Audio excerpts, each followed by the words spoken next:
So hello everyone, welcome back to my channel Gaurav blog with new blog. তো আজকের ব্লগটা এখান থেকে স্টার্ট করছি। তো প্লিজ তোমরা সবাই ব্লগটা দেখো, আর প্লিজ প্লিজ তোমরা সবাই চ্যানেলটাকে সাবস্ক্রাইব করো। তো তোমরা চ্যানেলটা সাবস্ক্রাইব না করলে কিন্তু বেশি দূর এগোনো সম্ভব নয়। তো প্লিজ তোমরা আমার পাশে থেকো, ব্লগটা দেখো আর আমাকে সাপোর্ট করো। তো যাই হোক, আজকের ব্লগটা এখান থেকেই স্টার্ট করলাম। তো এর আগে তো তোমরা দেখেছো যে গঙ্গায় স্নান করতে গেছিলাম।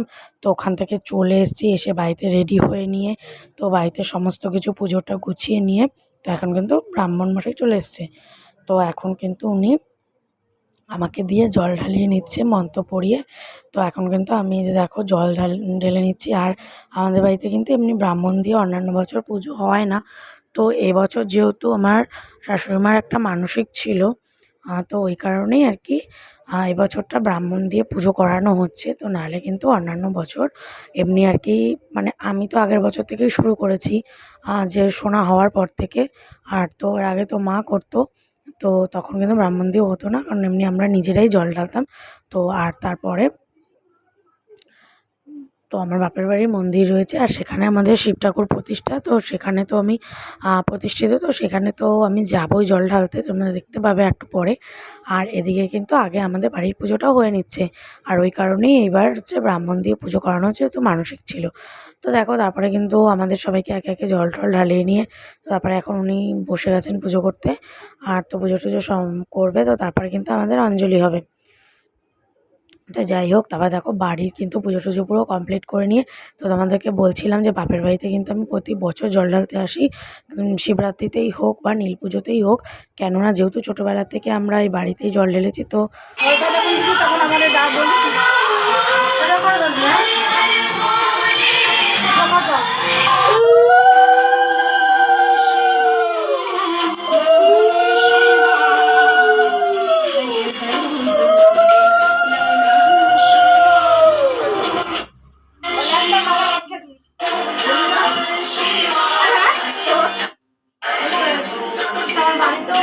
আরো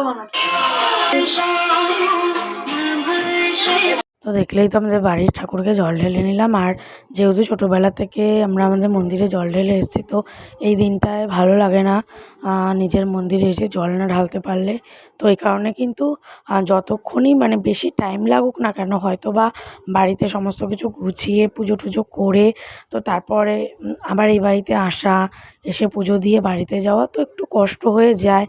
কিন্তু মানে আমি যখনই শিবের পুজোর উপোস করি না কেন, আমি কিন্তু বাড়িতে এসে জল ঢালি, না হলে কিন্তু আমার মনটা ভালো লাগে না।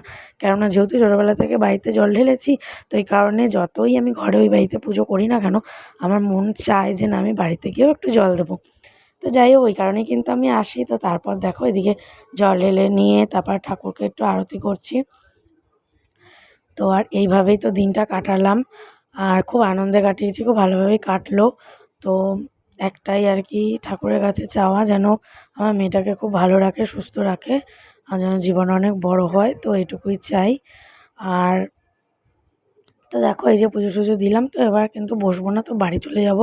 কেননা যেহেতু সারাদিনই উপোস, তো এখন এখান থেকে পুজো দিয়ে গেলে পরে তো তারপর কিন্তু উপোস ভাঙা হবে। আর হ্যাঁ, শুধু এখান থেকেই পুজো দিয়ে বাড়ি যাওয়ার সময় তো আমাদের পাশের বাড়িতেও রয়েছে শিব ঠাকুরের মন্দির, মানে আমার শ্বশুরবাড়ির পাশে। তো আমি ভাবলাম যে দু জায়গায় যখন ঢাললাম, তো এখানেও যখন পাশাপাশি শিব ঠাকুর রয়েছে, তো আমার মন চাইলো যে না, তাহলে ওখানেও একটু ঢালি।